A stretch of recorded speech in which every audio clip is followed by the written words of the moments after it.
La pequeña sirena. La pequeña sirena. En su cumpleaños de 15 años, la pequeña sirena recibió un regalo muy especial.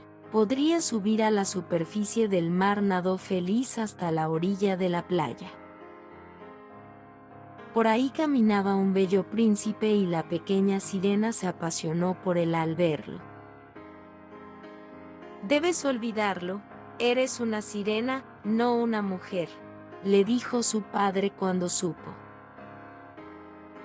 Pero la pequeña sirena no podía olvidar al príncipe y fue a conversar con la bruja de las aguas, a quien le pidió que le diese piernas.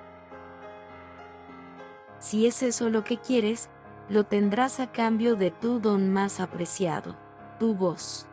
Pero si no consigues casarte con él, morirás».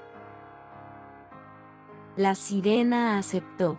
Tomó la porción mágica que la bruja le dio y cayó desmayada. El joven príncipe encontró a la sirena en la playa. Quedó maravillado con su hermosura y la llevó al palacio. La pequeña sirena y el príncipe se hicieron amigos. Pero como ella no tenía voz, no podía contarle su historia. El príncipe estaba de novio con una princesa y se iban a casar. Cuando la sirena supo, sintió un profundo dolor. Cierta noche, la pequeña sirena lloraba su triste suerte a la orilla del mar cuando aparecieron sus amigas para consolarla. Le ofrecieron un puñal para que matara al príncipe. Así podría volver a ser sirena.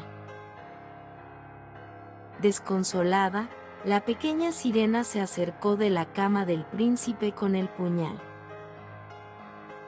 Pero no tuvo coraje para matarlo y lanzó el arma al mar. Llegó el día del casamiento, que fue celebrado en un barco. Los convidados bailaron felices e ignorantes del terrible destino de la pequeña sirena.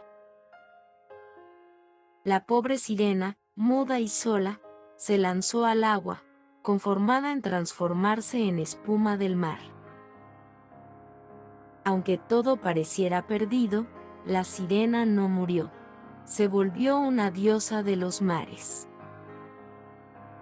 Por ser valiente y generosa, la pequeña sirena fue recompensada. Desde entonces, pasea por los mares del mundo protegiendo las parejas apasionadas.